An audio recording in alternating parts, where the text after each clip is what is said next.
봉독하겠습니다. 4절까지만 읽겠습니다. 하나님과 주 예수 그리스도의 종 야고보는 흩어져 있는 12지파에게 문안하노라. 내 형제들아, 너희가 여러가지 시험을 만나거든 온전히 기쁘게 여기라. 이는 너희 믿음의 시련이 인내를 만들어내는 줄 너희가 알미라. 인내를 온전히 이루라. 이는 너희로 온전하고 구비하여 조금 더 부족함이 없게 하려 함이라. 아멘.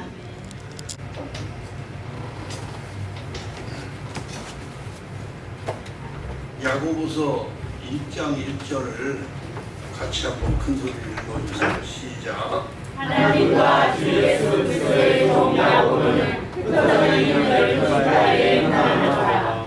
네, 오늘부터는 히브리서를 지난주까지 다 마치고 오늘부터는 야고보서를 가지고 여러분에게 말씀하겠습니다. 야고보는 성경, 신약 성경에 야고보라는 이름이 많습니다. 한 4명 내지 5명 되는데 그 중에 어떤 야고보가 이 글을 썼느냐.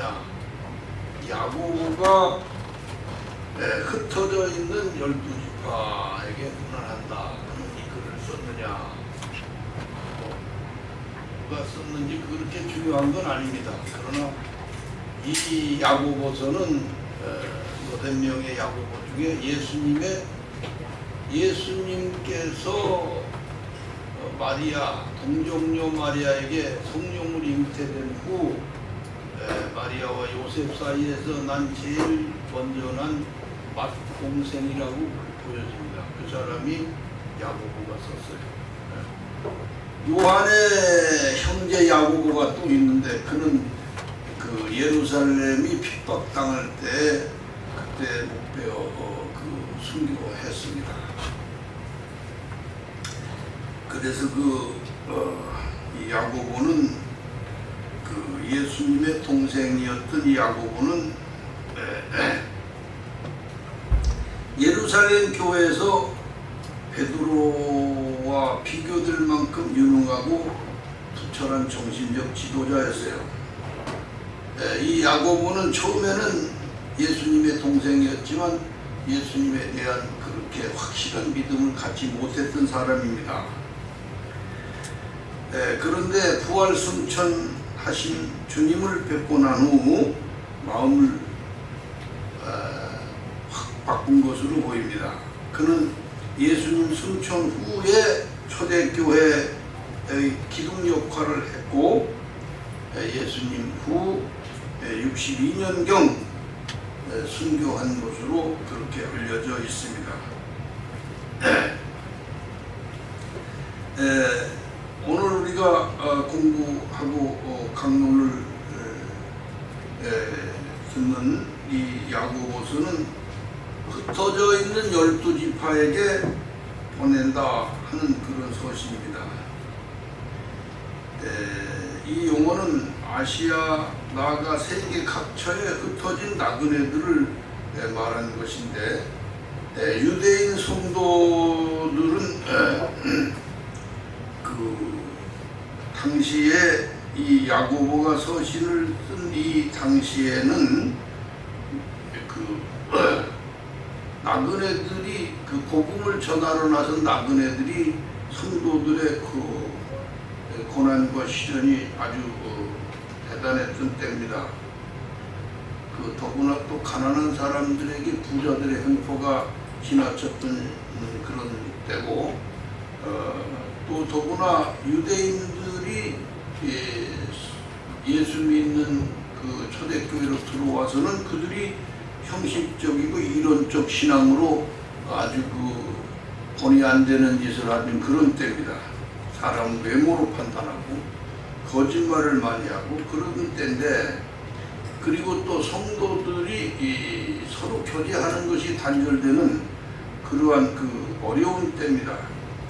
그래서 신앙하던 성도들은 신기한 생활을 했고 믿음은 여러 가지로 시험을 당하고 있었습니다.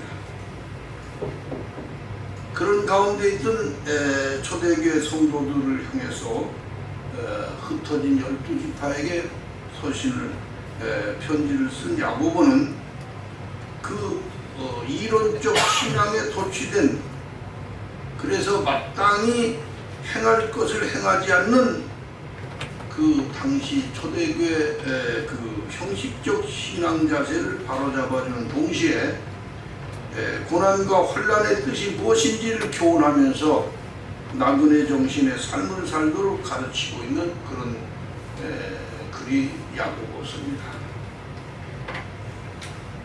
야고보는 특히 믿음과 행위의 관계를 말하며 인내와 순수한 신앙, 죄와 구원 문제를 말하고 있습니다.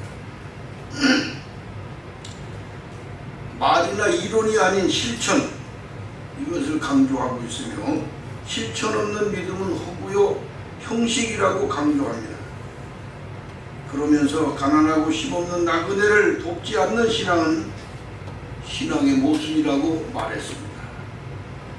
야고보서에는 율법을 말한 것도 있지만 그 율법은 모세의 율법이 아니고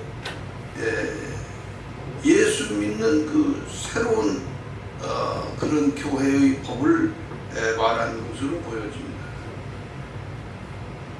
우리가 함께 하나님과 주 예수 그리스도의 종 야고보는 흩어져 있는 12지파에게 문안한다고 써 있는데, 이 야고보서에 쓰진 12지파라고 하는 말은, 흩어진 12지파라는 말은 흩어진 나그네라는 말인데, 베드로전서는 1장 1절에 흩어진 나그네라고 그랬어요.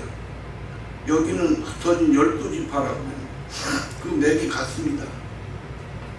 그래서 베드로전서 1장 1절은 본도, 갈라디아, 갑바도기아, 아시아, 비두니아 흩어진 나그네들에게 이 글을 보낸다고 그랬고, 이 야고보는 특히 이 흩어진 12지파에게 보낸다고 그랬습니다.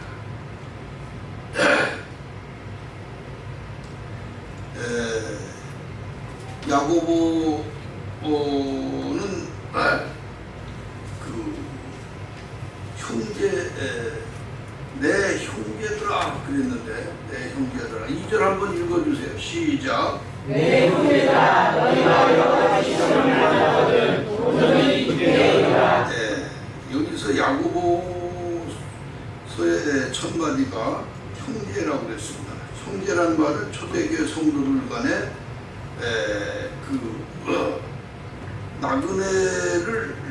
나그네된 성도들을 호칭하는 게 형제예요.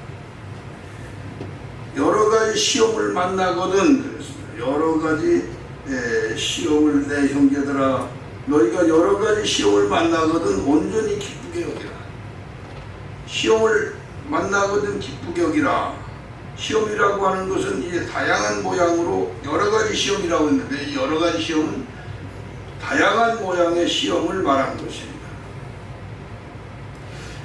마귀가 예수 믿는 사람들의 약점을 최대한으로 이용해서 다양한 방법으로 가장 알맞는 시기와 문제를 골라서 유혹하기 때문에 그 시험에 이기가 그렇게 쉽지가 않습니다. 그래서 유혹하고 시험에 빠뜨립니다. 일테는 하와에게는 선악과로 시험을 해서 넘어뜨렸고, 다윗에게는 밧세바로 시험을 해서 넘어뜨렸습니다. 아간에게는 금덩어리와 시날레트에 대한 욕심을 갖게 해가지고 그를 넘어뜨려서 죽게 했습니다. 아나니와 삽비라는 나그네로 나서는 그 길에 만일에 여기서 실패하고 돌아왔을 때는 뭐 먹고 사나 하는 그 안일한 걱정으로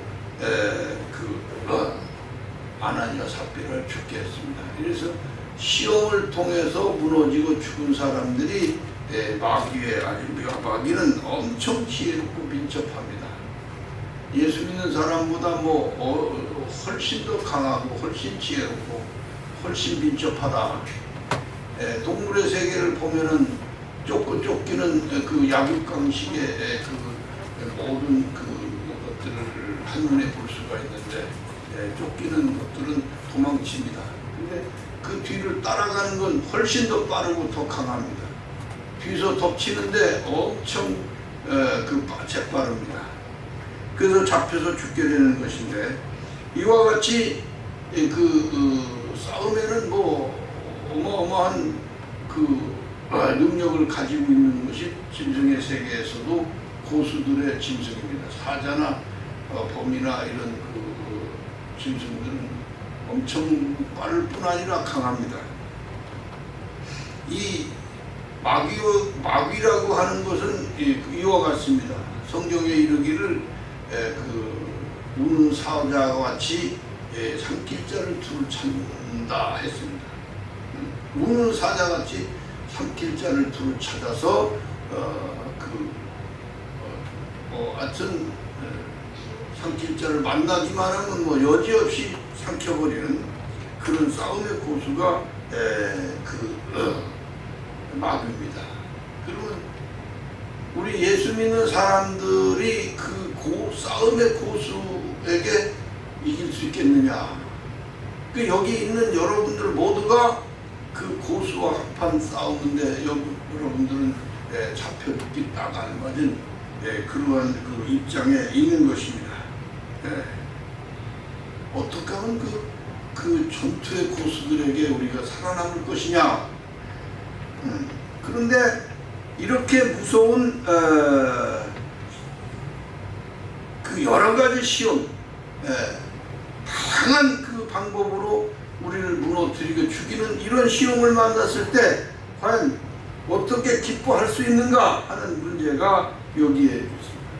여기 분명히 여러 가지 시험을 만나거든 온전히 기쁘게 여기라 그랬습니다.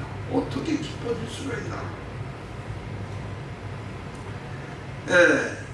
이 시험과 시련에 대해서 조금 더 얘기하자면, 시험은 안으로도 오고 밖으로도 옵니다. 안팎으로 오는 것이 마귀의 유혹인데, 근데 성경에는 분명히 말하기를 마귀를 대적하라, 그리하면 저가 피하리라 그랬습니다. 두려워서 떨면은 마귀가 더 강하게 나가지만, 이쪽에서 또 마귀를 대적하면서 그냥 강하게 나가면은 이길 수가 있는데, 이게 어떤 문제냐면 강하게 나가는 권면은 무엇을 말하는 거 아니? 예수의 이름, 예수의 능력을 사용하라는 것입니다. 예수의 이름과 예수의 능력을 가지고 강하게 마귀를 대적하면 마귀가 일단 꼬리를 내리고 피합니다. 그러나 언제나 다시 유혹합니다. 시험과 유혹은 우리에게 시련이 되는 것입니다. 이 시련과 유혹을 믿음으로 받아들이면 은혜가 되고 연단이 되지만, 이걸 욕심으로 받아들이면 걸림돌이 되고 넘어지거나 죽거나 합니다. 그래서 여기 보면은 시험에 빠지거든, 유혹에 빠져들거든, 이 말은 이 현실적인 문제입니다. 무엇에 우리가 빠져드느냐? 첫째, 질병에 빠져들 수가 있습니다. 육체 질병은 인간을 아주 곤혹스럽게 합니다. 질병뿐만 아니죠. 재난도 그렇습니다. 물질적 재난, 또 어떤 느닷없이 찾아오는 사고, 이것은 사람의 의지와는 상관이 없습니다. 언제 일지 어디서 일지 모르는 그러한 큰 시련들이 우리에게 옵니다. 그것들은 큰 불행과 근심을 줍니다. 제가 여러분이 아다시피 요즘에 연수원에서 노동을 합니다. 새벽 6시 시작해서 보통 6시, 7시까지 일꾼들은 5시에 다 가지만 그 다음날 또 할 것을 챙기고 뒷바라지 하다 보면 7시가량 됩니다. 그러니까 하루에 12시간쯤 노동하는데, 어저께 같은 경우는 우리 이상훈 장로님이 오라고 한 것도 그런데 느닷없이 와가지고 그 부부가 와서 아침 9시에 와가지고 한 4시, 5시 거의 다 되도록 함께 했습니다. 그래서 참 제가 조금 고생을 좀 덜 했는데, 그렇게 일을 하다 보니까 나이도 있고 그래서 그런지 문제가 뭐냐면 잘 때 장단지에 쥐가 났어. 발을 조금만 이렇게 뻗으려고 하면 발이 틀어지기 시작하면서 쥐가 나는데, 이 쥐가 난다는 게 보통 아픈 게 아니더라고요. 뭐 아주 그냥 겪어본 사람은 아니까 뭐 구체적으로 얘기할 필요는 없지만, 아니 뭐라고 그럴까, 큰 소리를 지르면서 죽을 것 같은 그런 고통이 오는데, 그게 하루 이틀이 아니고 3일 4일 계속되는데, 나중에 한쪽만 그러든 양쪽 다 그래요. 그 이유는 몰라요. 그렇지만 어쨌든 그런 것을 당했어요. 이게 우리 김윤석 군사님 그랬나, 한번 파스를 붙여보라 그래서 파스를 붙였어요. 어떤 사람은 또 물을 좀 많이 먹으라 해서 물도 많이 먹었더니 그거 괜찮더라고요. 파스 붙이는 게 상당히 효과를 본 것 같아요. 그러고 났는데 잠을 좀 잠은 덜 자고 육체 노동이 심해지니까, 그 다음에는 뇌에 충격을 주는데 탁 하고 누가 와서 돌로 뇌를 치는 것 같이 그렇게 그런 것이 갖고 와요, 요새는. 그래서 이 질병이라고 하는 거, 이런 문제가 인간의 육체를 때리면은 거기서 오는 그 정신적인 피해나 패배감이 이루 말할 수가 없어요. 참 곤혹스럽습니다.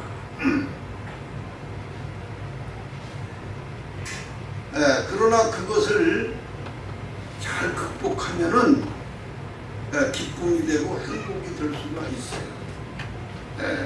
그래서 야고보는 그걸 알았던 것 같습니다. 그래서 너희가 여러 가지 시험을 만나거든 온전히 기쁘게 여기라 그랬습니다. 근데 그게 그런 그 재난의 사고, 질병의 사고, 이런 것이 왔을 때 참 당황하고 그렇습니다. 또 이렇게 오늘 밤에도 또 쥐가 나지 않나 하는 그런 겁을 먹게 되고 두려워되고 당황하게 되고, 그리고 육체적인 위축감이 옵니다. 그럴 때 절망하지 말고 먼저 담대하고 기도하고 용기를 가지고 주님과 한 팀을 이루어야 한다는 것을 깨달았다. 아니, 주님이 함께 하시고 아픔 속에도 함께 하시고 고통 속에서 함께 하시고 두려움 속에서 함께 하실 때 그 두려움을 극복할 수 있고 그 고통을 이겨낼 수가 있고, 이런 것을 조금씩 깨닫게 하시더라고요. 그래서 아침에 일어나면 기도할 때 오늘도 주님이 함께 하셔서 연약한 육체를 가진 우리들에게 강하신 주님이 도와주옵소서, 이렇게 기도를 하게 되고 주님과 한 팀을 이루게 되고, 이렇게 고통받는 육체의 고통을 당할 때 마귀는 미소를 지으면서 그 시험에 빠져서 절망하게 하고 아주 그냥 무너지게 하는 그렇게 되기를 기대하면서 미소를 지을 때 우리는 그걸 향해서 당당하게 기도하고 용기를 내어서 주님 나와 함께 하실 때 나는 강할 수가 있다, 이런 육체의 아픈 정도는 이길 수가 있다 하는 그런 마음을 가질 수가 있다. 주님은 강하시고 주님은 백전백승의 최고의 지도자이시기 때문에 능히 시험의 시련을 통해서 우리가 금을 정제하여 순금으로 나오게 하듯이 우리를 조금도 부족함이 없는 안전하고 성숙하고 멋진 신앙이 있는 사람, 아름다운 신앙인 그런 그리스도인이 되게 할 것이다 하는 것을 야고보는 미리 다 아시고 온전히 시험을 여러 가지 시험을 만나거든 온전히 기쁘게 여기라 이렇게 말씀하신 것 같습니다. 3절 한번 읽어주세요. 시작. 이는 너희 믿음의 시련이 인내를 만들어내는 줄 너희가 아니라. 네. 믿음의 시련이 예수 믿는 사람에게 시련이 없다면 그건 사생아라 그랬습니다. 하나님의 자식이 아니다 그랬습니다. 시련이 없이 그냥 희낙락한다면 그건 사생아라는 얘기입니다. 하나님이 난 자식이 아니다. 우리는 예수로 난 믿음의 아들들입니다. 믿음의 사람들입니다. 그러나 이렇게 믿음으로 난 사람이 시련을 모른다. 시련이 없다면 늘 그냥 잘 되는 일만 있다면 그건 하나님의 자식이 아니다. 하나님의 자녀들은 시련이 있습니다. 고난이 있습니다. 어려움이 있습니다. 그러나 절망하지 않고 극복합니다. 왜냐? 이는 너희의 믿음의 시련이 인내를 만들어 내는 줄 너희가 알리라. 믿음의 시련이 인내를 만들어내는 줄 너희가 알리라. 믿음의 사람에게 시련이 오면은 그것을 극복하고 나면은 이게 연단이 됩니다. 온간에서는 절망하지 않습니다. 두려워하지 않습니다. 담대해집니다. 그것을 겪어가면서 느끼는 겁니다. 깨달아간다는 얘기입니다. 자, 4절 한번 읽어주세요. 시작. 인내를 온전히 이루라. 이는 너희를 온전하고 구별하여 조금도 부족함이 없게 하려 합니다. 인내를 온전히 이루라. 인내를 온전히 이루라. 온전히 이루는 인내가 무엇입니까?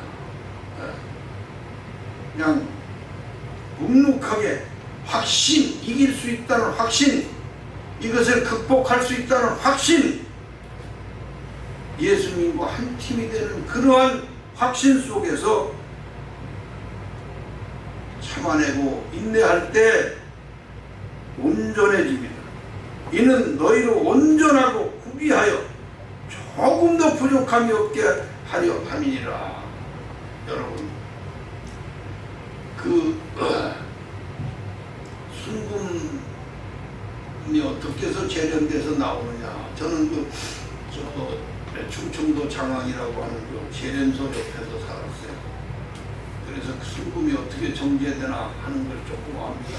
우리 집 앞에는 늘 조그만 기찻길이 하나 이렇게 기차 사람 타고 다니는 기차가 아니라 그 돌멩이 번쩍번쩍 노란 돌을 갖다가 한차 실어서 사람이 밀고 가기도 하고 뭐 이렇게 뭐 돌려서 가기도 하는 그런 것이 학구짝 같은 것이 그 도로 위를 지나가요. 왜냐하면 거기다 우리 집 앞에다가 그 돌을 그 금같이 생긴 그 노란 거 백힌 돌을 잔뜩 부어놔요. 그걸 갖고 가서 그걸 재련하면 돌은 돌대로 하고 좀 지끄럽기가 나오고 그 다음에 이제 금같이 생긴 게 나오는가 봐요. 그러면 또 금을 또 재련하고 또 재련하고 한 7번 재련해가지고 나면은 거기서 순금이 나온대요. 근데 그 덕분에 사실은 그 금을 만들어내는 덕분에 우리 동네 장항 사람들이 병에 걸려서 많이 뭔 병인지도 모르고 죽었지만 지금 알고 보면 그게 뭐라 그러나 그것은 하여튼 환경 오염으로 인해서 무슨 병인지도 모르고 암에 걸려서 죽고 그런. 근데 그때는 암이 뭔지도 몰랐으니까 하여튼 그 동네 사람들이 그렇게 많이 죽었는데 제가 거기를 일찍 떠서 그런지 자원 그렇게 일찍 죽진 않고 그랬습니다. 어쨌든 금을 만들어서 순금은 좋은 것이지만 그걸 만들어내는 과정도 어렵고 그걸 만들어내면서 주변에 끼치는 뭐 여러 가지가 있습니다. 우리가 그 한 신앙인이 하나가 출현한다고 하는 것은 금같이 연단된 사람이 되는 것입니다. 한 사람의 신앙인이 나온다고 하는 것은 순금으로 재련된 한 사람이 나오는 것입니다. 굉장히 굉장한 일입니다. 이것은. 그러니까 사람이 순금 같은 사람으로 변화돼서 신앙인으로 우뚝 쓴다고 할 때 그 얼마나 멋진 것입니까? 얼마나 아름답습니까? 얼마나 가치 있습니까? 성경은 우리에게 그걸 가르치고 있습니다.